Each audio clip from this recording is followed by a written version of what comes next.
وأراقب الرحمن جل جلاله وتقدست أسماؤه وتعالى وأكون للوطن الحبيب مشيدا سورۃ النمل پڑھیے آپ. حضرت سلیمان علیہ السلام اپنے لشکر کو لے کر نکلتے ہیں. سبحان اللہ. حضرت سلیمان علیہ السلام اپنے لاؤ لشکر کے ساتھ گزر رہے ہیں. حضرت سلیمان علیہ السلام کو اللہ تبارک و تعالیٰ چرندے پرندے چونٹیوں سب کی زبان میں عطا کر دیا تھا. سلیمان علیہ السلام کا لشکر جا رہا ہے. قوم کی فکر کیسی کرنی چاہیے, قوم کی رہنمائی کیسی کرنی چاہیے, قوم کی طرف کتنی ہونی چاہیے, ملت کی طرف کتنی ہونی چاہیے, امت کی طرف کتنی ہونی چاہیے.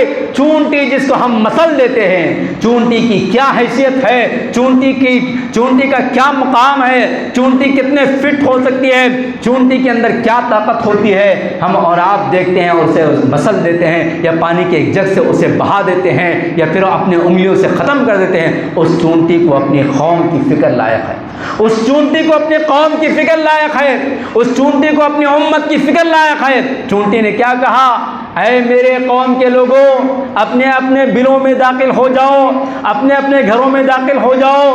سلیمان اور سلیمان کا لشکر یہاں سے گزر رہا ہے, انجانے طور پر تم ان کے پیروں تلے نہ آ جاؤ اور کچلے نہ جاؤ.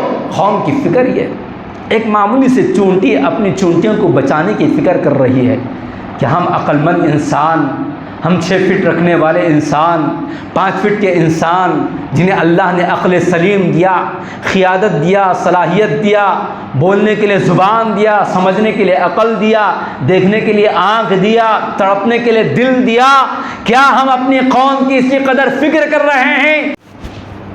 ان الحمد للہ نحمده ونستعينه ونستغفره ونعوذ بالله من شرور أنفسنا ومن سيئات أعمالنا. من يهده الله فلا مضل له ومن يضلله فلا هادي له. وأشهد أن لا إله إلا الله وحده لا شريك له وأشهد أن محمدا عبده ورسوله أرسله بالحق بشيرا ونذيرا وداعيا إلى الله بإذنه وسراجا منيرا. أما بعد فإن خير الحديث كتاب الله وخير الهدي هدي محمد صلى الله عليه وسلم وشر الأمور محدثاتها وكل محدثة بدعة وكل بدعة ضلالة وكل ضلالة في النار. أعوذ بالله من الشيطان الرجيم. بسم الله الرحمن الرحيم. إن الله لا يغير ما بقوم حتى يغيروا ما بأنفسهم. وقال الله تبارك وتعالى وما أصابكم من مصيبة فبما كسبت أيديكم ويعفو عن كثير. وقال الله تبارك وتعالى ولنبلونكم بشيء من الخوف والجوع ونقص من الأموال والأنفس والثمرات وبشر الصابرين الذين إذا أصابتهم مصيبة قالوا إنا لله وإنا إليه راجعون. محترم بزرگوں, نوجوان بھائیوں, معصوم بچوں اور پردہ نشین اسلامی مائیں اور بہنیں اور میری آواز سننے والے مسلمان بھائیوں, خطبہ جمعہ کا عنوان ہے مسلمانوں اپنے آپ کو بدلو.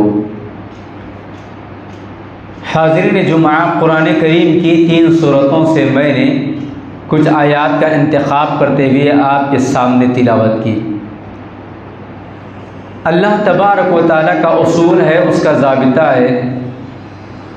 اللہ تبارک و تعالیٰ نے اپنے ایک اصول کا ذکر کرتے ہوئے فرمایا, بے شک اللہ تبارک و تعالیٰ کسی بھی قوم کو اس وقت تک نہیں بدلتا ہے وہ قوم خود اپنے آپ کو بدلنے کی فکر نہ کرے.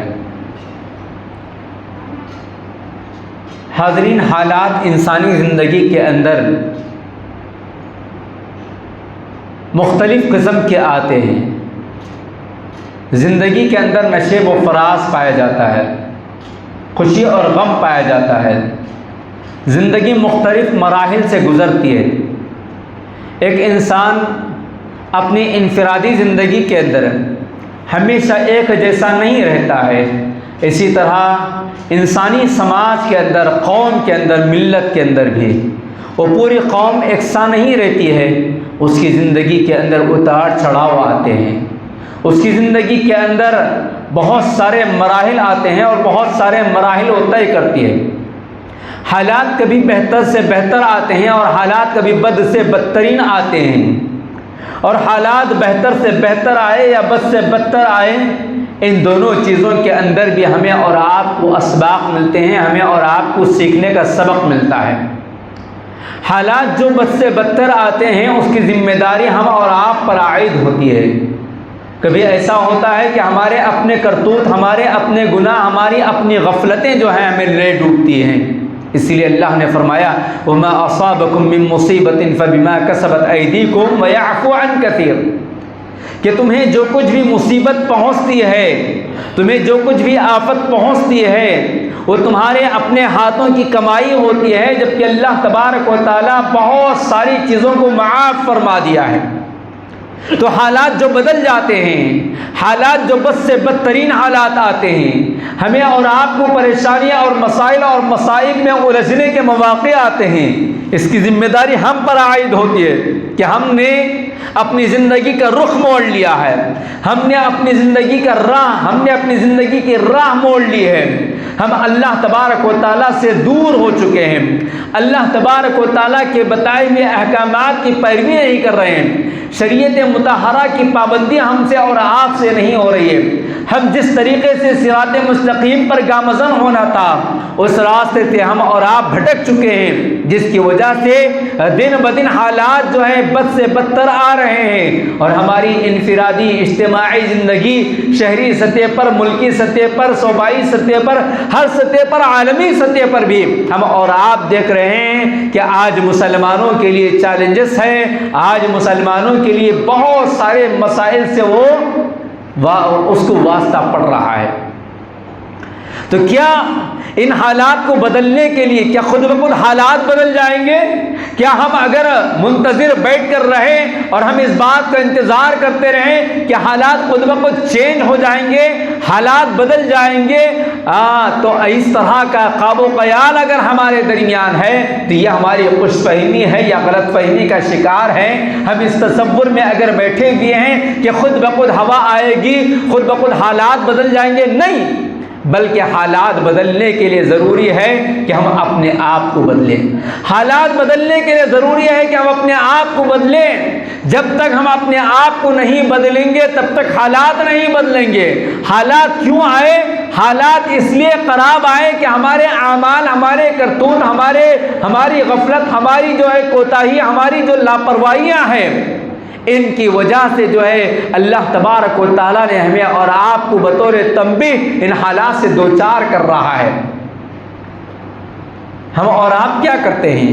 اچانک آنے والی کوئی بڑی مصیبت آ جاتی ہے تو تھوڑی دیر کے لیے سنبھلنے سدھرنے کی کوشش کرتے ہیں، لیکن جیسے ہی وہ وقتیہ طور پر آئی ہوئی آزمائش دور ہو جاتی ہے، پھر سے ہمارا وہی رویہ ہوتا ہے، پھر سے ہماری وہی چال و چلن ہوتی ہے۔ اگر ہم ان چند سالوں کے اندر دیکھتے ہیں تو معلوم یہ ہوتا ہے کہ بڑی بڑی آزمائشوں سے ساری انسانیت اور خصوصاً ہم اور آپ گزرے ہیں اور گزر رہے ہیں۔ ابھی ہم نے اور آپ نے کیا نہیں دیکھا؟ کیا نہیں دیکھا؟ ساری انسانیت اپنی طاقت، اپنا میڈیکل، اپنا سائنس سب کچھ جو ہے کھو چکی تھی۔ بیماری کی وجہ سے ساری دنیا حیران اور پریشان تھی۔ کووڈ-19 جو آیا تھا وہ ساری دنیا کو ہلا کر رکھ دیا۔ اس کے سامنے سارے میڈیکل سائنس فیل ہو گئے، اس کے سامنے بڑا ڈاکٹر فیل ہو گیا، اس کے سامنے کوئی دوا کام نہیں آئی، اور ساری انسانیت دیکھتے رہ گئی کہ اپنی ماں کو اپنے آنکھوں کے سامنے مرتا ہوا دیکھنا پڑا، اپنے باپ کو اپنے کھاندوں پر اٹھانے کی نوبت نہ آئی، اپنے جوان بیٹے کی لاش اپنے گھر کے اندر رکھتے ہوئے اسے دیکھنا نصیب نہیں ہوا۔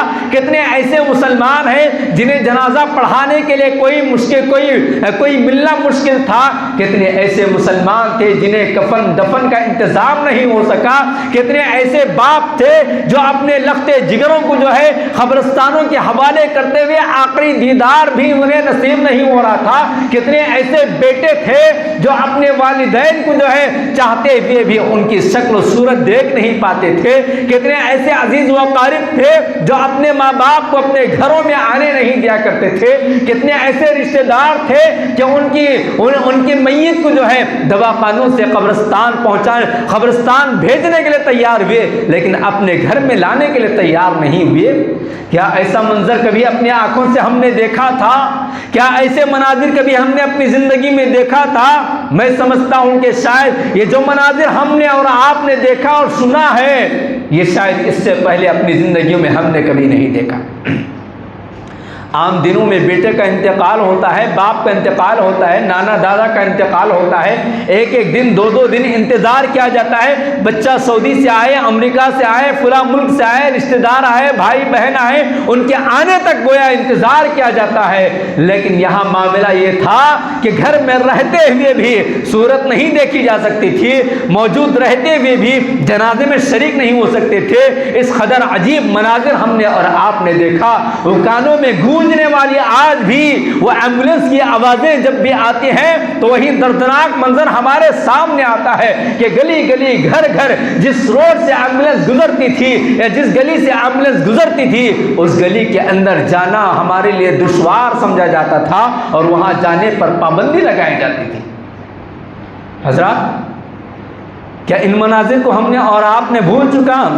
کیا ہم بھول سکتے ہیں؟ یہ اور بات ہے کہ ہماری اپنی زندگیوں کے اندر ہم اس قدر مگن ہو گئے ہیں کہ یہ نہیں بلکہ اس سے بڑے واقعات آنے کے باوجود بھی ہم بس چند منٹوں کے لیے گویا زندہ رہتے ہیں، چند گھنٹوں کے لیے زندہ رہتے ہیں، ہمارے جذبات ہمارے احساسات صرف چند دنوں کے رہتے ہیں اور پھر اس کے بعد ہمارے جذبات سرد پڑ جاتے ہیں، ہمارے احساسات مر جاتے ہیں اور ہماری زندگی گویا ختم ہو جاتی ہے اور ہم زمین پر چلتے پھرتے زندہ لاش کے علاوہ کوئی اور ہمارے اندر نہیں۔ شعور ختم، احساس ختم، جذبات ختم، ہوش ختم۔ ورنہ انسان کو کیا ہے، ایک ٹھوکر سے اس کی زندگی بدل جاتی ہے، انسان ایک ٹھوکر سے اپنے آپ کو بدل لیتا ہے۔ ایک بہترین بزنس مین جو ہے ایک مرتبہ کے نقصان کے بعد جب اس کے سامنے بتایا جاتا ہے کہ ان وجوہات کی وجہ سے تجھے نقصان ہوا ہے، ان تمام وجوہات کو، ان تمام ریزنز کو ختم کر کر جو ہے بہتر سے بہتر بزنس کرنے والا بننا چاہتا ہے۔ لیکن کیا ہم اور آپ ایک بہتر مومن بننے کی کوشش کر رہے ہیں؟ کیا ہم اور آپ ایک بہتر انسان بننے کی کوشش کر رہے ہیں؟ کیا ہم اور آپ جو ہے ان واقعات کے ذریعے، ان حالات کے ذریعے سبق سیکھنا چاہتے ہیں؟ کیا سبق سیکھ رہے ہیں؟ حضرات، اللہ تبارک و تعالیٰ کی اس قدر بڑی نعمت جو ہم اور آپ سانس لے رہے ہیں، یہی وہ لاک ڈاؤن تھا، یہی وہ بیماری تھی جہاں آدمی جو ہے روڈ کے اوپر سلنڈر لے کر بھاگ رہا تھا، کوئی آٹو میں بیٹھ کر جو ہے آکسیجن لے رہا ہے، کوئی درخت کے نیچے بیٹھ کر آکسیجن لے رہا ہے، دواخانوں میں جگہ نہیں ہے، آکسیجن موجود نہیں ہے، ہر ایک آدمی جو ہے گاڑیوں پر آکسیجن کے سلنڈر لے کر دوڑ رہا ہے۔ ان سب مناظر کو ہم اور آپ دیکھ کر اگر بھول جاتے ہیں تو گویا ہمارے اندر جو ہے جو دل ہے وہ دل مردہ ہو چکا ہے، جبکہ ہمیں اور آپ کو ان واقعات سے عبرت حاصل کرنا چاہیے۔ فاعتبروا یا اولی الابصار، اے عقل مند لوگو، اے بصارت رکھنے والے لوگو، ان سے تم عبرت حاصل کرو۔ یہ زندگی مختصر سی زندگی ہے اور زندگی میں پیش آنے والے واقعات تمہیں اور ہمیں سکھائے جاتے ہیں اور ہمیں اور آپ کو سیکھنا پڑتا ہے۔ حضرات، یہ تو ایک عجیب سی آزمائش تھی، اللہ تبارک و تعالیٰ کی جانب سے ایک تنبیہ تھی کہ تم اپنی طاقت، اپنا سب کچھ رکھتے ہوئے بھی میری طاقت کے سامنے کچھ کام نہیں آ سکتے ہو۔ اس کے بعد اگر ہم اور آپ دیکھتے ہیں ملکی سطح پر ہمارے جو حالات بن بیٹھے ہیں، ہم جن حالات سے گزر رہے ہیں، کیا ہم میں سے کوئی ایسا آدمی ہے جس نے جو زندگی کی جو ہے ہمارے ملک کے حالات سے ہر سیکنڈ واقف نہ ہو؟ آج سوشل میڈیا کا دور ہے، ہمارے اور آپ کے ہاتھوں میں موبائل ہے، ہم 24 گھنٹے سوشل میڈیا پر لگے رہتے ہیں، روزانہ نہیں بلکہ ہر منٹ کی خبر ہمارے اور آپ کے سامنے ہے۔ کیا اس کے باوجود بھی ہم اور آپ ان بدلتے ہوئے حالات پر غور کرنے کی فکر کر رہے ہیں؟ کیوں دشمن جو ہے اس قدر ہمارے اور آپ پر ہمیں اور آپ کو ختم کرنے کا منصوبہ بنا رہا ہے؟ کیوں دشمن کی نگاہیں اللہ تعالیٰ کے گھر ہمارے مساجد کی طرف ہیں؟ کیوں دشمن کی نگاہیں ہماری بیٹیوں کی عزت و آبرو کی طرف ہیں؟ کیوں دشمن کی نگاہیں ہماری جائیداد کی طرف ہے؟ کیوں دشمن کی نگاہیں ہمارے علماء کی جانب ہے؟ کیوں دشمن کی نگاہیں مدارس اسلامیہ پر گڑی ہوئی ہے؟ کیوں دشمن کی نگاہیں ہماری جائیداد، ہمارا بزنس، ہمارا کاروبار ہمارے گھر پر لگا ہوا ہے؟ کیوں آخر اس قدر دشمن جو ہے پوری طرح کھل کر دشمنی کر رہا ہے؟ کبھی ہم نے اور آپ نے سوچا؟ کیا ہم اور آپ کو سوچنے کی ضرورت نہیں ہے؟ کیا ہم نے اور آپ نے سوچنے کی عادت ڈالی ہے کہ آخر یہ حالات بدلے ہیں تو کیوں بدلے ہیں؟ کس طرح ان حالات کو بدلا جا سکتا ہے؟ کیا ہمارے پاس سوچنے کے لیے کوئی وقت باقی ہے؟ حضرات اگر سچ کہوں تو یہ معاملہ ہے کہ آج جو ہے سوچنے کی عادت ہم سے ختم ہو چکی ہے۔ فکر کرنا کس چیز کا نام ہے نہیں معلوم ہے۔ سوچ بچار ساری کی ساری چیزیں ختم ہو گئی ہے۔ جب سوچ ہی ختم، فکر ہی ختم، تو پھر جائزہ کہاں سے لیا جائے گا؟ تجزیہ کہاں سے کیا جائے گا؟ کہاں سے عبرت حاصل کی جائے گی؟ کیسے اپنے آپ کو بدلنے کی ہم اور آپ کوشش کریں گے؟ انسان ہوتا ہے، انسان جو ہے کام بہترین انسان وہ ہے جو اپنے اوپر آئے ہوئے حالات کا جائزہ لیتا ہے کہ آخر مجھ سے کہاں غلطی ہوئی، آخر مجھ سے کہاں لغزش ہوئی، آخر یہ واقعہ کیوں پیش آیا، اور اس واقعے کے پیش آنے کے اسباب اور ریزن کو تلاش کر کے جو ہے اپنے آپ کو بدلنے کی فکر کرتا ہے۔ اور جب ہمارے پاس جو ہے ان تمام اسباب کو، ان تمام ریزنز کو، ان تمام وجوہات کو جاننے کی فکر ہی نہیں ہے تو پھر ہمارے حالات کیسے بدل جائیں گے؟ کیا بیٹھے بیٹھے حالات بدل جائیں گے؟ کیا ایسے ہی حالات آئے اور حالات ختم ہو جائیں گے؟ نہیں، جب تک کہ ہم اپنے آپ کو بدلنے کی فکر نہ کریں گے، ہماری انفرادی زندگی کے اندر تبدیلی نہیں آئے گی، ہماری اجتماعی زندگی کے اندر تبدیلی نہیں آئے گی، اس وقت تک حالات بدلنے والے نہیں ہیں، اس وقت تک حالات بدلنے والے نہیں ہیں۔ یہ اللہ تبارک و تعالیٰ کا قانون ہے، اللہ تبارک و تعالیٰ کا اصول۔ کیا ہم اور آپ تیار ہیں کہ اپنے آپ کو بدلیں؟ کیا ہم اور آپ تیار ہیں کہ اپنے آپ کو چینج کریں؟ ہر کوئی حالات کو بدلنے کی فکر کرتا ہے، ہر کوئی حالات کے بدلنے کی بات کرتا ہے، لیکن اپنے آپ کو بدلنے کی فکر اس ہمیں اور آپ کو لائق نہیں۔ اپنے آپ کو بدلنے کی کوشش ہمیں اور آپ کو نہیں، اپنے آپ کو چینج کس طرح کرنا چاہیے نہیں۔ کیا آج ہم اور آپ جب غور کرتے ہیں تو معلوم یہ ہوتا ہے کہ ہماری اور آپ کی زندگی کا معاملہ یہ ہے کہ نہ ہمارا عقیدہ پختہ ہے، نہ ہماری توحید خالص ہے، نہ توحید کے اوپر ثابت قدمی ہے، نہ توحید کے ساتھ جو ہے رسالت کے اندر ہم جو ہے توحید کیا کہتے ہیں عقیدہ رسالت کے اندر ہماری مضبوطی ہے، نہ عقیدہ آخرت کے اندر ہماری مضبوطی ہے۔ آخرت کس چیز کا نام ہے؟ فکر آخرت کس چیز کا نام ہے؟ تصور آخرت کس چیز کا نام ہے؟ گویا ان تمام چیزوں کو ہم نے اور آپ نے بھلا دیا ہے۔ عقیدے کے بعد اگر ہم بات کرتے ہیں عمل کی، تو عمل کے میدان میں میرا اور آپ کا معاملہ کیا ہے؟ کس قدر عمل سے ہم اور آپ کو سے دور ہیں، اور اگر عمل کر بھی لیتے ہیں تو کتنا شعور کے ساتھ ہمارا یہ عمل ہوتا ہے، کس قدر شعور پایا جاتا ہے۔ گویا نماز کو آ گئے تو کیوں آئے، کس لیے پڑھ رہے ہیں، یہ رکوع کس چیز کا نام ہے، یہ قیام کس چیز کا نام ہے، یہ سجدے میں ہمیں کیا ملنے والا ہے، اس سورہ فاتحہ کی تلاوت کا مطلب کیا ہے، اس کا معنی کیا ہے، یہ اللہ کا گھر ہے تو یہ کس کے لیے بنایا گیا ہے۔ ان تمام چیزوں سے ہمیں کوئی لینا دینا نہیں، بلکہ بس آ گئے تو آ گئے ہیں، 4 سجدے کر لیں اور اللہ پر گویا احسان جتائیں کہ ہم نے نماز پڑھ لی، ہم نے روزہ رکھ لیا، ہم نے زکوٰۃ دے دی، ہم نے زندگی میں 10 12 حج کر لیے اور اپنے نام کے آزو بازو حاجی رکھ لیے، نمازی رکھ لیے اور روزے دار رکھ لیے۔ یہ آج کی ہماری عبادتیں غیر شعوری عبادتیں ہیں۔ یہی وجہ ہے کہ ہماری عبادتوں کی وجہ سے ہماری زندگیوں کے اندر جو چینجنگ آنی چاہیے، ہماری عبادتوں کے اثرات ہماری زندگی پر جو مرتب ہونا چاہیے، ہمارے عبادات کی وجہ سے ہماری زندگی کے اندر جو تبدیلی آنا چاہیے وہ نہیں آ رہی ہے۔ کیوں؟ اس لیے کہ بے ذوق عبادتیں ہیں، اس لیے کہ بغیر خشوع اور خضوع کی عبادتیں ہیں، اس لیے کہ عبادت کے اندر شوق نہیں، خضوع نہیں، خضوع نہیں، کوئی چیز ہمارے پاس۔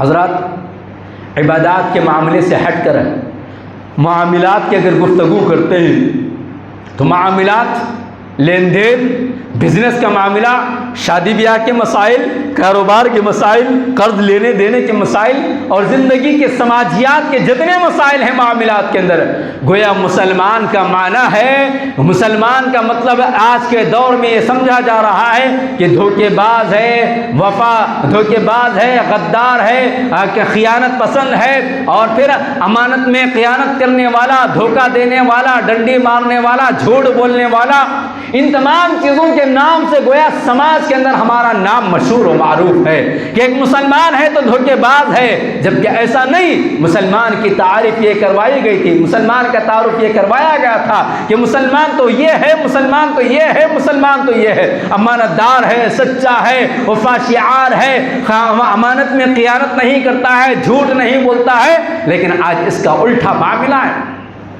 معاملات کی زندگی کو اگر ہم اور آپ ٹٹولیں اپنی زندگی کو، تو معلوم یہ ہوتا ہے کہ ہماری زندگیوں کے اندر دین و ایمان اور اسلام کی باتیں، شریعت کی باتیں معاملات کے اندر دور دور تک نہیں ہے۔ اگر ہم مسجد میں آتے ہیں تو مسلمان بن جاتے ہیں، اور مسجد سے باہر کی زندگی گویا غیر مسلمان سے بھی گویا بدتر گزارنے کی ہماری اور آپ کی عادت بن چکی ہے۔ اخلاق کس چڑیا کا نام ہے نہیں معلوم ہے، نہ بڑوں میں وہ اخلاق پائے جاتے ہیں، نہ نوجوانوں میں وہ اخلاق و کیریکٹر پایا جاتا ہے، نہ خواتین میں وہ اخلاق پائے جاتے ہیں، نہ ہماری لڑکیوں میں وہ کردار پایا جاتا ہے۔ اخلاق جس کے تعلق سے نبی علیہ السلام بار بار آپ علیہ السلام نے جس اخلاق کی اہمیت کو بتایا، اجاگر کیا کہ دیکھو قیامت کے دن مجھ سے زیادہ سب سے قریب تم میں وہ آدمی ہوگا جس کے اخلاق سب سے بہتر ہوں گے۔ دیکھو اخلاق جو ہے ایک ایسا عمل ہے کہ اس کے میزان حسنات میں وزن کا معاملہ رکھنے والا ہے، اور نبی علیہ السلام کو اس اخلاق میں سب سے بلند اور بہترین اخلاق والا بتایا گیا، اور نبی کے اخلاق کو، نبی کے کردار کو اپنانے کا حکم دیا گیا۔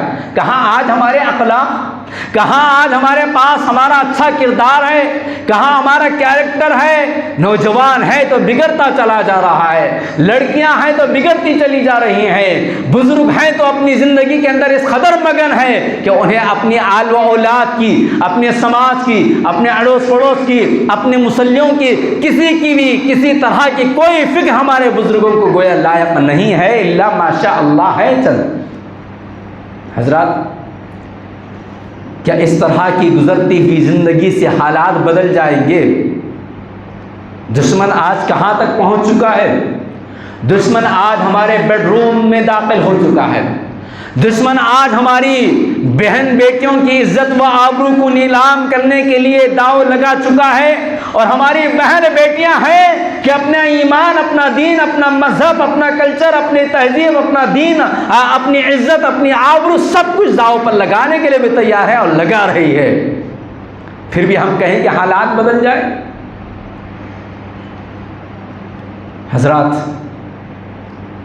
روزانہ جو رپورٹس مل رہی ہیں، روزانہ جو واقعات پیش آ رہے ہیں، ان واقعات کو آپ نے دیکھا اور سنا کہ ہماری کتنی بہن بیٹیاں جو ہے روزانہ بے دین ہو رہی ہیں، روزانہ اپنے دین و ایمان کو چھوڑ کر کفر کو اپنا رہی ہیں، اور خوشی خوشی ارتداد کا شکار ہو رہی ہیں، مرتد ہو رہی ہیں، اور پھر چند ماہ کے بعد ہونے والے ان پر مظالم کے واقعات بھی ہمارے سامنے پیش آ رہے ہیں۔ کتنی بہن بیٹیاں ہیں جو اپنا رونا رو رہی ہیں کہ ہمارے ساتھ یہ معاملہ ہوا، ہمارے ساتھ یہ سلوک ہوا، فلاں نے ہمیں دھوکہ دیا، فلاں نے ہمیں عیش و آرام کی زندگی بتائی، ہتھیلی میں جنت بتائی، ہماری عزت کے ساتھ ایسا کیا، ہماری آبرو کے ساتھ ایسا کیا، ہمیں مندر لے گیا، ہمیں درخت کے پاس لے گیا، ہمارا ایمان بھی گیا، ہماری دولت بھی گئی، ہماری عزت بھی گئی، ہمارا خاندان بھی گیا، والدین بھی گئے، آج ہم بے گھر ہو گئے ہیں، اور ظلم و ستم کی داستانیں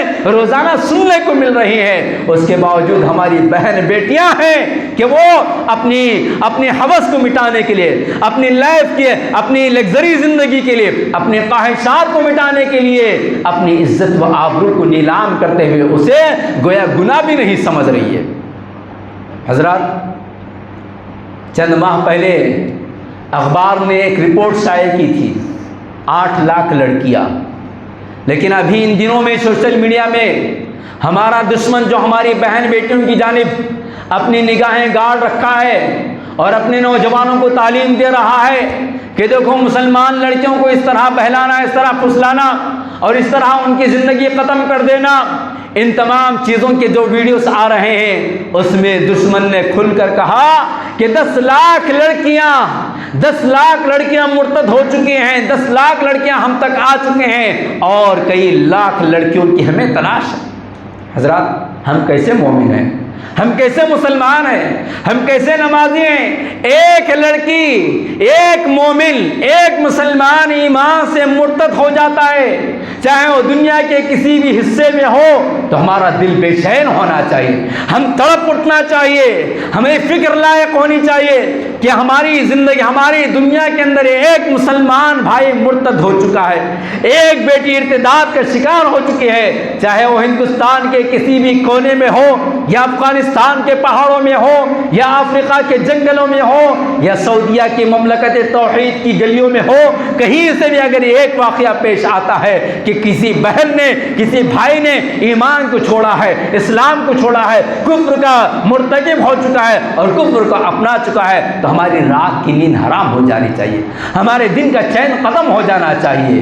یہاں تو معاملہ الٹا ہی ہے، 10 لاکھ تعداد ہمارے گھروں سے غائب ہو جاتی ہے، 10 لاکھ تعداد ہمارے گھروں سے بے آبرو، بے عزت ہو کر، بے دین ہو کر چلی جاتی ہے، اور پھر ہمیں ہمارے کانوں پر جوں تک نہیں رکھتی اور ہمیں شعور بھی نہیں ہے، اور اس بات کے گویا منتظر ہیں کہ اللہ نہ کرے کہ ہمارے گھروں سے بہن بیٹیاں اٹھ جائیں، کہ جو بیٹیاں چلی گئی ہیں، کہ جو بہنیں چلی گئی ہیں، کیا وہ ہماری بیٹیاں نہیں؟ کیا وہ ہماری بہنیں نہیں ہیں؟ 10 لاکھ مومن عورتیں، 10 لاکھ مسلمان عورتیں اگر ایمان کو چھوڑ کر، اسلام کو چھوڑ کر مرتد ہو چکے ہیں اور اپنی زندگی کو داؤ پر لگا چکے ہیں، تو کیا پھر ہمیں ابھی بھی جاگنے کی ضرورت نہیں؟ کیا ابھی بھی اپنے آپ کو بدلنے کی ضرورت نہیں؟ حضرات، کل کا واقعہ بتا دیتا ہوں۔ کل میں اپنے کام سے بینک گیا ہوا تھا۔ بینک کے بازو ایک ہوٹل ہے، مشہور و معروف ہوٹل ہے، جو لاڈج کے طور پر کام کرتا ہے، جو گویا زنا کا اڈا بنا ہوا ہے، اور نوجوان لڑکے اور لڑکیوں کی زبان پر اس کا نام بہت زیادہ ہے۔ وہاں دیکھا، جیسے ہی بینک میں داخل ہونے کے لیے میں نے اپنی گاڑی کو رکایا، ایک برقع پوش نوجوان لڑکی اس میں چلے گئی۔ مجھے معلوم نہیں تھا کہ وہ ہوٹل ہے اور اس طرح کا لاڈج ہے۔ جب میں نے اپنا کام کر کے باہر آیا تو میرے ساتھی جو میرے ساتھ ٹھہرے ہوئے تھے، انہوں نے کہا کہ مولانا اب تک 4-5 مسلمان لڑکیاں اس کے اندر گئی ہیں، پتہ نہیں یہ کیا ہے۔ ہم نے دیکھا وہ ہوٹل لگ رہا تھا تو چائے پینے کے لیے اوپر چلے گئے، شاید چائے مل جائے اور اس بہانے معلوم ہو کہ کیا معاملہ ہے۔ تو وہ چائے کا ہوٹل نہیں بلکہ وہ لاڈج تھا اور روم دیا جا رہا تھا۔ میں نے ریسپشن پر پہنچا اور دیکھا مجھ سے پہلے جب وہاں ایک مرد اور ایک خاتون ٹھہرے ہوئے ہیں، اور ایک شادی شدہ خاتون ہے، اور مرد بھی گویا شادی شدہ ہی ہو سکتا ہے، اور وہ خاتون جو ہے اس سے پہلے ایک اور لڑکا اور ایک اور لڑکی جو ہے بالکل جوان ہے، وہ بھی انہوں نے روم بک کیا اور روم کے اندر چلے گئے، اور پھر اس کے بعد یہ شادی شدہ خاتون اور پھر اس کے ساتھ آیا ہوا مرد وہ بھی چلے گئے۔ تو میں نے ریسپشن پہ بیٹھے ہوئے آدمی سے سلام کرنے کے بعد نام پوچھا تو معلوم یہ ہوا کہ وہ مسلمان ہے، اور پھر وہاں لگے ہوئے پوسٹرز وغیرہ کو دیکھا دیوار پر، تو ہوٹل چلانے والا بھی مسلمان ہی ہے اور بیٹھنے والا بھی مسلمان ہے اور لکھ کر روموں کو بک کرنے والا بھی مسلمان ہے۔ میں نے پوچھا بھائی یہ کیا معاملہ ہے؟ ابھی 4-5 جو خواتین گئے اور 4-5 جو لوگ گئے، یہ کون ہے؟ کس لیے تم روم دے رہے ہو؟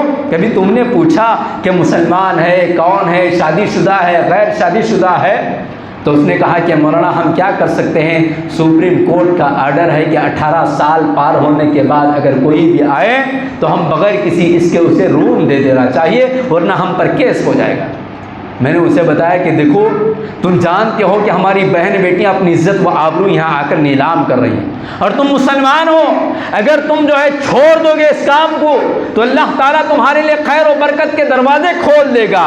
اگر اسی طرح ہم خود جو ہے اپنی قوم کی بہن بیٹیوں کی عزت و آبرو کو نیلام کرنے کے لیے روم لے کر بیٹھے ہوئے ہیں، ہوٹل کھول کر بیٹھے ہوئے ہیں، تو پھر کل وہ دن بھی آئے گا کہ خود ہماری بہن بیٹیاں آ کر یہاں اپنی عزت و آبرو کو نیلام کریں گی۔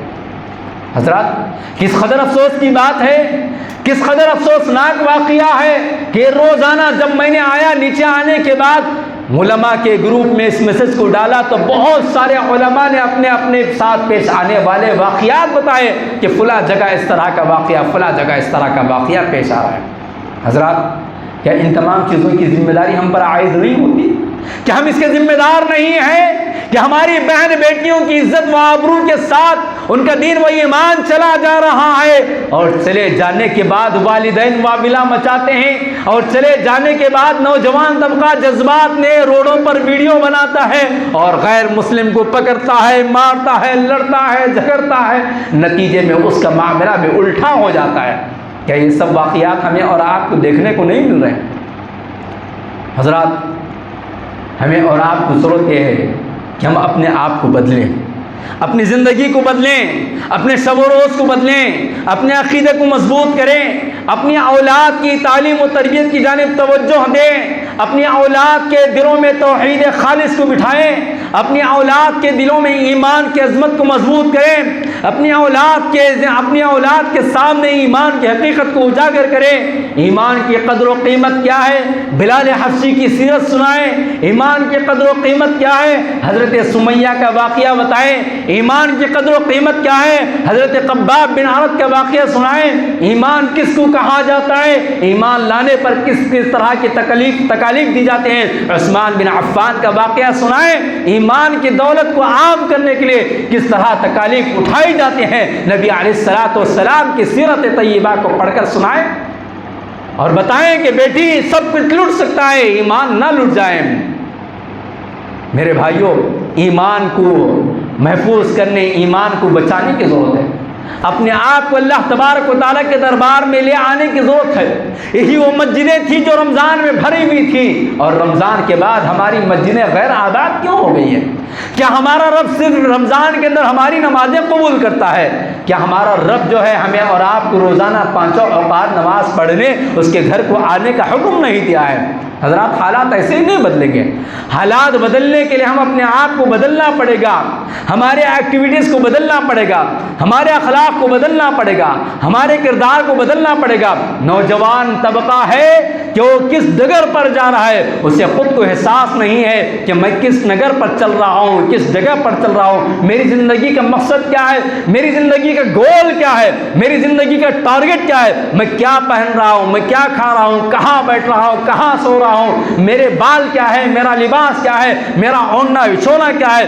صبح سے شام تک زنا کا کام نوجوان طبقہ انجام دے رہا ہے۔ نہ جانے کتنی بہن بیٹیوں کی عزت و آبرو ان نوجوانوں کی وجہ سے جو ہے نیلام ہو رہی ہے، اور نوجوان ساری رات جا کر جو ہے وہ گویا ان چیزوں میں، ان بری چیزوں کی لت کے اندر لگا ہوا ہے کہ کس طرح کسی کی بیٹی اور کسی کی بہن کی عزت و آبرو کے ساتھ کھیلا جائے۔ اس کا لباس، اس کے بال، اس کے عادات، اس کے اطوار دیکھتے ہیں تو خون کے آنسو رونا پڑتا ہے۔ دوسری جانب ذمہ داران، قوم کے ذمہ داران، مساجد کے ذمہ داران، مدارس کے ذمہ داران، جمعیتوں اور جماعتوں کے ذمہ داران، تنظیموں کے ذمہ داران، ایسا لگتا ہے کہ انہیں کسی قسم کی کوئی فکر نہیں ہے۔ جاتی ہے کسی اور کی بیٹی جا رہی ہے، جا رہا ہے کسی اور کا بیٹا جا رہا ہے، انہیں فکر نہیں ہے کہ ہماری مسجد، ہمارا ایک مومن، ہماری ایک مسلمان لڑکی جا رہی ہے، ہمارا ملک، ہمارے شہر، ہمارے گاؤں کا لڑکا یا لڑکی جا رہی ہے۔ کاش کے ذمہ داروں کو احساس پیدا ہو جائے اور 24 گھنٹے اس بات کی فکر میں لگے رہیں کہ کس طرح میری بستی بچ جائے، کس طرح میرا خاندان بچ جائے، کس طرح میرے مسجد کے مصلی بچ جائے، کس طرح میرے محلے کے لوگ بچ جائیں، کس طرح میرے گاؤں کے لوگ بچ جائیں، کس طرح میرے ملک کے لوگ بچ جائیں۔ اس بات کی فکر کرنی ہوگی ہمیں اور آپ کو۔ سورۃ النمل پڑھیے آپ، سورۃ النمل پڑھیے آپ۔ حضرت سلیمان علیہ السلام اپنے لشکر کو لے کر نکلتے ہیں، سبحان اللہ۔ حضرت سلیمان علیہ السلام اپنے لاؤ لشکر کے ساتھ گزر رہے ہیں۔ حضرت سلیمان علیہ السلام کو اللہ تبارک و تعالیٰ چرندے پرندے چونٹیوں سب کی زبان میں عطا کر دیا تھا۔ سلیمان علیہ السلام کا لشکر جا رہا ہے۔ قوم کی فکر کیسی کرنی چاہیے، قوم کی رہنمائی کیسی کرنی چاہیے، قوم کی طرف کتنی ہونی چاہیے، ملت کی طرف کتنی ہونی چاہیے، امت کی طرف کتنی ہونی چاہیے۔ چونٹی جس کو ہم مثل دیتے ہیں، چونٹی کی کیا حیثیت ہے، چونٹی کا کیا مقام ہے، چونٹی کتنے فٹ ہو سکتی ہے، چونٹی کے اندر کیا طاقت ہوتی ہے، ہم اور آپ دیکھتے ہیں اور اسے مثل دیتے ہیں، یا پانی کے ایک جگ سے اسے بہا دیتے ہیں، یا پھر اپنے انگلیوں سے ختم کر دیتے ہیں۔ اس چونٹی کو اپنی قوم کی فکر لائق ہے، اس چونٹی کو اپنی قوم کی فکر لائق ہے، اس چونٹی کو اپنی امت کی فکر لائق ہے۔ چونٹی نے کیا کہا؟ اے میرے قوم کے لوگوں، اپنے اپنے بلوں میں داخل ہو جاؤ، اپنے اپنے گھروں میں داخل ہو جاؤ، سلیمان کا لشکر یہاں سے گزر رہا ہے، انجانے طور پر تم ان کے پیروں تلے نہ آ جاؤ اور جو ہے کچلے نہ جاؤ۔ قوم کی فکر یہ ایک معمولی سے چونٹی اپنی چونٹیوں کو بچانے کی فکر کر رہی ہے کہ ہم عقل مند انسان، ہم 6 فٹ رکھنے والے انسان، 5 فٹ کے انسان جنہیں اللہ نے عقل سلیم دیا، قیادت دیا، صلاحیت دیا، بولنے کے لیے زبان دیا، سمجھنے کے لیے عقل دیا، دیکھنے کے لیے آنکھ دیا، تڑپنے کے لیے دل دیا، کیا ہم اپنی قوم کی اسی قدر فکر کر رہے ہیں؟ چونٹی نے کہا کہ اے میرے قوم کی چونٹیوں، تم اپنے اپنے بلوں میں داخل ہو جاؤ، دیکھو سلیمان کا لشکر آ رہا ہے، کہیں تمہیں کھلل نہ دے غیر شعوری طور پر۔ آج یہ طوفان چل رہا ہے، عزت و آبرو کو نیلام کیا جا رہا ہے، ایمان ختم ہو رہا ہے، ہماری مساجد توڑی جا رہی ہیں، ہماری اذانوں پر پابندی کی بات کی جا رہی ہے، حجاب پر پابندی کی بات کی جا رہی ہے، گاؤں کشی کے نام پر مارا اور کسلا جا رہا ہے، تشدد کے واقعات پیش آ رہے ہیں، علماء کو قید و بند کی سزائیں دی جا رہی ہیں، ہمارے نوجوانوں کو ناکردہ جرائم کے اندر، جیلوں کے سلاخوں کے اندر بند کیا جا رہا ہے۔ یہ سب کچھ واقعات ہماری آنکھوں کے سامنے ہو رہے ہیں، لیکن ہمیں کسی قسم کی کوئی تڑپ نہیں ہے۔ کیوں تڑپ نہیں ہے؟ اس لیے کہ ہم نے سوچنے کا مادہ، سوچنے کی عادت ہی ختم کر ڈالی ہے۔ اپنے آپ کو سوچنے کا جو مادہ اپنے اندر پیدا ہونا چاہیے، اس سوچ کو یہ ختم کر دیا ہے، اور پھر جو ہے اپنی زندگی میں اس قدر مگن ہے کہ ہمارے سامنے سے قوم کا نظریہ ختم ہو گیا، امت کا نظریہ ختم ہو گیا، ملک کا نظریہ ختم ہو گیا، گاؤں کا نظریہ ختم ہو گیا، مسجد کے مصلیوں کا نظریہ ختم ہو گیا۔ آپ سورہ بقرہ کی ان آیات کی تلاوت کیجئے، ان آیات کا مطالعہ کیجئے جس میں ابراہیم علیہ السلام کو اللہ تعالیٰ نے کعبۃ اللہ بنانے کا حکم دیا تھا، اور کعبۃ اللہ کی تعمیر کے ساتھ ابراہیم علیہ السلام کی کیسی کیسی دعائیں ہیں، کیسی کیسی دعائیں۔ اللہ کا گھر تو بن گیا، اللہ کا گھر تو بن رہا ہے، وہاں کی آبادی کے لیے، وہاں کی آبادی میں بسنے والوں کے لیے کھانے کا انتظام، وہاں کی آبادی میں بسنے والوں کے لیے پینے کا انتظام، وہاں کی آبادی میں رہنے والوں کے لیے گھروں کا انتظام، وہاں کی آبادی کے اندر تعلیم اور تعلم کے لیے معلم کے انتظام کی فکر۔ سبحان اللہ، حضرت ابراہیم علیہ السلام کی زندگی سے بہت سارے اسباق میں سے ایک سبق یہ بھی ملتا ہے کہ ہم کو جو ہے قوم کی فکر ہونی چاہیے، امت کی طرف ہونی چاہیے۔ آج ہماری زندگی کا مقصد کیا ہے؟ ایک بہترین بنگلہ ہو، ایک بہترین کار ہو، بہترین جاب ہو، بہترین لڑکی سے شادی ہو جائے، ویل سیٹل ہو جائے، یہی زندگی کا مقصد ہے۔ کسی سے بھی پوچھ لو کیا آپ کامیاب ہیں، کیا آپ کی زندگی کا مقصد کیا ہے، تو یہی بتایا جائے گا کہ مولانا بیٹا ڈاکٹر بن رہا ہے، انجینئر بن رہا ہے، بی ٹیک کر رہا ہے، پروفیسر بن رہا ہے، لیکچرر بن رہا ہے، بس اب اسے شادی کی تلاش ہے، شادی کر دوں گا، ایک اچھی بہو لے کر آؤں گا، ایک اچھا گھر بنا دیا ہوں، ایک اچھی گاڑی آ گئی ہے، بس۔ میرے بھائیوں، کیا مومن اسی لیے پیدا کیا گیا؟ کیا ہماری زندگی کا یہی مقصد ہے؟ کیا ہماری زندگی کا یہی ٹارگٹ ہے؟ کیا ہماری زندگی کا یہی گول ہے؟ اللہ تبارک و تعالیٰ نے قرآن کریم کے اندر بار بار جو ہے ہمیں اجتماعیت کی فکر کرنے کی تعلیم دی، اور ہم انفرادی زندگی کے اندر اس قدر الجھے ہوئے ہیں کہ ہماری خواہشات پوری نہیں ہو رہی ہیں، ہماری زندگی کی لگژری لائف ختم نہیں ہو رہی ہے، اور ایسا جی رہے ہیں کہ گویا کبھی مرنا ہی نہیں ہے۔ حضرات، خلاصہ کلام یہی ہے کہ ہمیں اور آپ کو بدلنے کی ضرورت ہے۔ حالات ایسے نہیں بدلیں گے. پہلے اپنے آپ کو بدلیے, اپنے گھر کو بدلیے, اپنی بیوی بچوں کو بدلیے, اپنے اڑوس پڑوس کو بدلیے, اپنے محلے کو بدل دیجئے, اپنی مسجد کو بدل دیجئے, اپنے گاؤں کو بدل دیجئے, اپنے ڈسٹرکٹ کو بدلیے, اپنے اسٹیٹ کو بدلیے, اور پھر اس کے بعد ملک کو بدل جائے گا.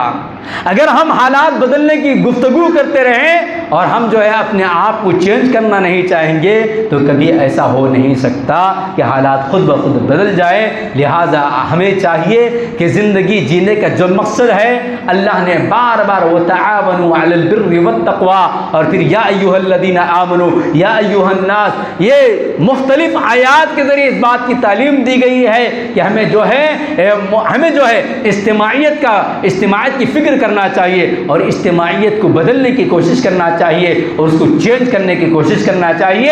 اس کے لیے خود غرضی, مفاد پرستی اور اپنے آپ کو جینے کا جو ہنر ہم جانتے ہیں اس کو ہٹا کر جو ہے دوسروں کے لیے جینا چاہیے. مثال دوں تو سخت ہو جائے گی, بات کروں تو کڑوی ہو جائے گی, لیکن حقیقت ہے جانور بھی اپنے آپ کے لیے جیتا ہے اور اگر ہم بھی اپنے آپ کے لیے جیے تو پھر دونوں میں فرق کیا ہے؟ جانور اپنے آپ کے لیے جیتا ہے, اس کو ایک ہڈی ڈال دیجئے وہ دوسرے کو قریب آنے نہیں دیتا ہے. اگر یہی معاملہ میری اور آپ کی زندگی کا ہو تو پھر ہم میں اور اس میں کیا فرق ہے؟ بار بار قرآن کریم نے انسان اور جانوروں کی بہت ساری مثالیں دی کہ ان سے گئے گزرے تو اب سمجھ میں آتا ہے کہ ان سے زیادہ گئے گزرے کیوں ہیں ہم. اس لیے کہ ان کے پاس ابھی کم سے کم جو ہے ایک ہڈی کھانے کے بعد دوسرے کو دینے کے لیے تیار ہوتا ہے. مگر ہماری زندگی کا معاملہ کیا ہے؟ وہاں بھائی پریشان, بہن پریشان, باپ پریشان, چچا پریشان, پھوپھا پریشان, دوست پریشان, لیکن ہم اپنے آپ کو بنانے سنوارنے میں اس قدر مگن ہو جاتے ہیں کہ ہمیں کسی قسم کی کوئی فکر نہیں ہوتی ہے. لہٰذا ہم کو چاہیے کہ ہم جو ہے جئیں تو امت کے لیے جئیں, مرے تو امت کے لیے جئیں, جینے کا سلیقہ سیکھیں. آج ہمیں جذبات سے زیادہ ہوش میں رہنا چاہیے اور ہوش کے اندر رہ کر منصوبے کے ساتھ کام کرنا چاہیے. تعلیم کے میدان میں آگے بڑھنا چاہیے, حلال روزی روٹی کے میدان میں آگے بڑھنا چاہیے, اجتماعیت کی فکر کرنی چاہیے. ایک مسلمان کمزور ہے تو کس طرح اسے سنبھالنا چاہیے. ایک مسلمان کمزور ہو رہا ہے تو سارے مل کر اسے کمزور نہ کرے بلکہ سارے مل کر اسے سہارا دیں. ہمارے ملک ایک مائنارٹی ہے, ہمارے ملک کے اندر ایک قوم ہے, سکھ قوم پائی جاتی ہے. اس قوم کو آپ نے دیکھا تو کہیں بھیک مانگتی ہوئی نظر نہیں آئے گی, وہ کہیں بھیک مانگتی ہوئی نظر نہیں آئے گی. وہ ایک دوسرے کا ساتھ دیتے ہوئے اپنی قوم اور قومیت کے نظریے کے تحت مضبوط کرتے ہوئے لے کر چلتی ہے. لیکن نہ جانے آج ہمارے پاس ایسا کیا معاملہ ہو گیا, کون سی مسجد کی سڑیاں ہیں, کون سے مزار کی سڑیاں ہیں, کون سا روڈ کے نکڑ ہے, کون سے روڈ کے ایسا چوراہا ہے جہاں ہماری مسلم خواتین, برقع پوش خواتین بھیک مانگتی ہوئی نظر نہ آتی ہو. یہ اور بات کہ اس میں کتنے صحیح کتنے غلط وہ الگ معاملہ ہے. دور نہ جائیں, ہمارے اڑوس میں, ہمارے پڑوس میں, ہمارے رشتہ دار میں, ہمارے عزیز و اقارب میں کتنے ایسی خواتین ہوں گی, کتنے ایسے بیوہ ہوں گے, کتنے ایسے یتیم ہوں گے, کتنے ایسے غریب ہوں گے, کتنے ایسے مسکین ہوں گے جو ایک وقت کے کھانے کے لیے تڑپ رہے ہوں گے, لیکن ہمارے پاس جو ہے انہیں دینے کے لیے کوئی چیز نہیں رہتی. حضرات ایک بات بتا کر میں اپنی بات کو ختم کر دیتا ہوں. حالات کو بدلنے کی جب ہم گفتگو کر رہے ہیں, 10 لاکھ لڑکیاں ایمان سے مرتد ہو چکی ہیں. ابھی بھی اگر ہم نہ جاگیں, نکاح کو آسان نہ کریں, زنا کو مشکل نہ کریں تو پھر کوئی بعید نہیں کہ ہماری اور بہن بیٹیاں اپنے دین سے, اپنے ایمان سے ہاتھ دھو بیٹھیں. جہاں کل صبح کا واقعہ میں نے آپ کے سامنے پیش کیا, ابھی میرے اسٹیٹس پر بھی لگا ہوا ہے. جب رات کو میں آپ کے اس شہر کو آنے کے لیے اپنے گھر سے نکلا تو میرا گھر جس علاقے میں ہے وہ گھر تمام مسلمانوں کے فنکشن ہالوں کا گھر ہے.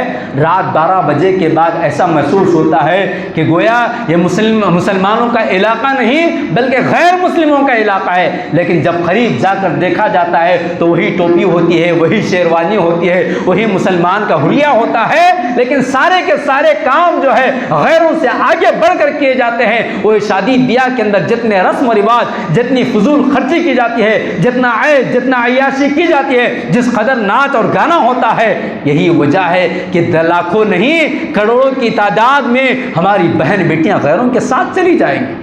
ہم نے نکاح کو کتنا مشکل کر دیا.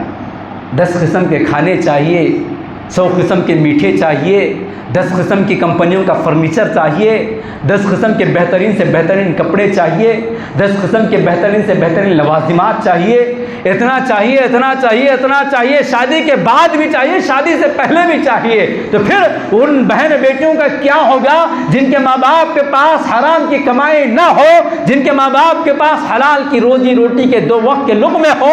ان کی بیٹیوں کا عالم کیا ہوگا؟ ان کی بیٹیاں غیروں کے ساتھ نہیں جائیں گی تو کہاں جائیں گی؟ کیا ابھی بھی ہمیں اور آپ کو بدلنے کا وقت نہیں؟ کیا ابھی بھی ہم اور آپ اپنے نکاحوں کو آسان کرنے کے لیے تیار نہیں؟ کتنے نوجوان یہاں بن بیائی بیٹھے ہوئے ہیں، کیا وہ اس بات کا وعدہ کرنے کے لیے تیار ہیں کہ ہم نکاح سنت کے مطابق کریں گے، بغیر لین دین کے کریں گے، بغیر جہیز کے کریں گے، بغیر کھانے پینے کے کریں گے؟ اگر وہ وعدہ کر رہے ہیں تو اللہ کی مدد آئے گی، اللہ کی نصرت آئے گی۔ یہاں جتنے ماں باپ بیٹھے ہوئے ہیں انہیں وعدہ کرنا پڑے گا اللہ کے گھر میں، اللہ کے گھر میں عہد کرنا پڑے گا، میں بہو کو لاؤں گا، دیندار بہو کو لاؤں گا بغیر کسی کے۔ یا ہماری مائیں اور بہنیں بیٹھی ہوئی ہیں، انہیں بھی اللہ کے گھر میں عہد کرنا پڑے گا، آج کے بعد میں کسی کے گھر جا کر کسی کے بیٹی کو عیب نہیں لگاؤں گی، کسی کے گھر جا کر اپنے لیے لانے والی بہو کے لیے جہیز کی مانگ نہیں کروں گی، اور میری وجہ سے کسی بیٹی کی عزت و آبرو اور میری وجہ سے جو ہے کسی بیٹی کا دین نہ چلا جائے۔ ہماری خواتین کو بھی عہد کرنا پڑے گا، ہمارے بزرگوں کو بھی اللہ سے وعدہ کرنا پڑے گا، ہمارے نوجوانوں کو بھی اللہ سے وعدہ کرنا پڑے گا کہ ہم شادی کریں گے تو پیارے نبی علیہ السلام کی سنت کے مطابق کریں گے۔ نوجوان بھائیوں، خواہشات کے نام پر جو ہے اس طرح آپ نہ چلے جائیں کہ خواہشات کے نام پر آپ زنا کے دلدل میں نہ پھنس جائیں، کہیں ایسا نہ ہو کہ دنیا بھی برباد اور آخرت بھی تباہ ہو جائے۔ آئیے اللہ تبارک و تعالیٰ سے دعا کرتے ہیں، اللہ تبارک و تعالیٰ ہمیں اور آپ کو اپنے آپ کو بدلنے کی توفیق عطا فرمائے۔ اے اللہ، ہمارے ظاہر سے بڑھ کر ہمارے باطن کو بدل دیجئے، اللہ ہمارے نفسوں کو بدل دیجئے، اللہ ہمارے دلوں کو بدل دیجئے، اللہ ہماری زندگیوں کو بدل دیجئے، اللہ ہمیں سوچنے سمجھنے کی صحیح صلاحیت عطا فرمائیے۔ اللہ ہمیں اپنی اور اپنی قوم کی فکر کرنے کی توفیق عطا فرمائے۔ اللہ ہمیں اپنے گھر کی، اپنے اڑوس پڑوس کی فکر کرنے والا بنا دیجئے، اللہ ہمیں سوچنے والا بنا دیجئے، اللہ ہمیں فکر کرنے والا بنا دیجئے، اللہ ہمیں اپنے آپ کو بدل کر دوسروں کو بدلنے والا بنا دیجئے۔ اللہ ہمارے نوجوان لڑکوں کی حفاظت فرمائیے، اللہ ہمارے نوجوان لڑکیوں کی حفاظت فرمائیے، اللہ ان کے دین و ایمان اور عزت و آبرو کی حفاظت فرمائیے۔ اللہ ہماری بہن بیٹیوں کو نیک توفیق عطا فرمائیے، اللہ انہیں ان کی عزت و آبرو اور دین و ایمان کو محفوظ رکھنے کی توفیق عطا فرمائے۔ اللہ عیش کے نام پر، خواہشات کے نام پر اللہ ہماری بہن بیٹیاں جن راہوں کو اختیار کیے ہیں اللہ انہیں صحیح سمجھ عطا فرمائیے۔ اللہ ہم اپنی اولاد کو صحیح تعلیم دینے والا بنا دیجیے، اللہ ہمیں صحیح تربیت کرنے والا بنا دیجیے، اللہ ہمارے گھروں کو دینی ماحول میں تبدیل کرنے کی ہمیں توفیق عطا فرمائیے۔ اللہ ہماری مساجد کے ذریعے اللہ 24 گھنٹے اللہ دین کی خدمت کرنے کی ہمیں توفیق عطا فرمائیے۔ اللہ ہمارے نوجوان لڑکوں کے اخلاق و عادات کو بدلنے کی ہمیں توفیق عطا فرمائیے، اللہ ان کے ایکٹیویٹیز کو بدلنے کی توفیق عطا فرمائیے۔ اللہ ہماری لڑکیوں کی حفاظت کرنے کی ہمیں توفیق عطا فرمائیے، اللہ ہم والدین کو نیک توفیق عطا فرمائیے۔ اللہ دنیا کے اللہ ہماری زندگیوں کے اندر جتنے غلط رسم و رواج ہیں ان سب کو ختم کرنے والا بنا دیجیے، اللہ ہمیں صحیح معنی میں توحید پرست بنا دیجیے، اللہ صحیح معنی میں آپ کی بندگی کرنے والا بنا دیجیے۔ اللہ ہماری دعاؤں کو قبول فرمائیے، اللہ ہم میں جو بیمار ہیں اللہ انہیں شفا کاملہ عاجلہ عطا فرمائیے، اللہ جو دواخانوں میں ہیں اللہ بیماری سے تڑپ رہے ہیں، ترس رہے ہیں اللہ انہیں بھی شفا عطا فرمائیے۔ اللہ ہماری اولاد جو بیمار ہیں انہیں شفا دے دیجیے، اللہ ہمارے والدین جو بیمار ہیں انہیں شفا دے دیجیے، اللہ ہمارے جو رشتہ دار بیمار ہیں اللہ انہیں شفا کاملہ عاجلہ عطا فرما دیجیے۔ اللہ ہمارے مرحومین کی مغفرت فرمائیے، اللہ ہم میں جن کے والدین 2 یا 1 گزر چکے ہیں اللہ ان کی مغفرت فرما کر اللہ جنت الفردوس میں اونچا اور اعلیٰ مقام عطا فرمائیے۔ اللہ ہم میں جن کے والدین 2 یا 1 زندہ ہیں اللہ ان کی خدمت کرتے ہوئے جنت حاصل کرنے والا بنا دیجیے۔ اللہ ہماری مساجد کی حفاظت فرمائیے، مدارس کی حفاظت فرمائیے، ہمارے ملک کی حفاظت فرمائیے۔ اللہ ملک کے اندر جو فرقہ پرستی عام ہو رہی ہے، نفرت عام ہو رہی ہے، اللہ پیار و محبت کے ساتھ آپ کے دین کو عام کرنے کی ہمیں توفیق عطا فرمائیے۔ اللہ اپنی ذمہ داری کو سمجھنے کی ہمیں توفیق عطا فرمائیے، اللہ اپنے فرض منصبی کو سمجھ کر ادا کرنے کی ہمیں توفیق عطا فرمائیے۔ اللہ حالات کو بدلنے کے لیے اپنے آپ کو بدلنے کی ہمیں توفیق عطا فرمائیے۔ اللہ حرمین کی حفاظت فرمائیے، اللہ حرمین کی خدمت کرنے والے خادموں کی حفاظت فرمائیے۔ اللہ مسجد اقصی کو آزاد فرما دیجیے، اللہ مسجد اقصی کو آزاد فرما دیجیے، اللہ مسجد اقصیٰ کے حق میں ہم سوائے دعا کے کچھ نہیں کر سکتے ہیں۔ اللہ ہماری دعاؤں کو قبول فرمائیے۔ اللہ فلسطین کے نوجوان لڑکے لڑکیاں، مائیں بہن بیٹیاں اللہ روزانہ مسجد اقصیٰ کے لیے جام شہادت نوش کر رہے ہیں، اللہ ان کی شہادتیں کو قبول فرما لیجئے۔ اللہ مسجد اقصیٰ کو آزاد فرما دیجئے۔ اللہ ہمارے نوجوانوں کی حفاظت فرمائیے۔ اللہ مسلمانوں کی جائیداد کی حفاظت فرمائیے۔ اللہ ہم سب کے گھروں کی حفاظت فرمائیے۔ اللہ ہم سب کو نیک بنا دیجئے۔ اللہ ہم سب کو ایک بنا دیجئے۔ اللہ آپ کے دن پر چلنے والا بنا دیجئے۔ آمین۔ بارک اللہ لنا ولکم فی القرآن العظیم ونفعنا وإیاکم بالآیات والذکر الحکیم انہ تعالی جواد ملک بر رؤوف رحیم۔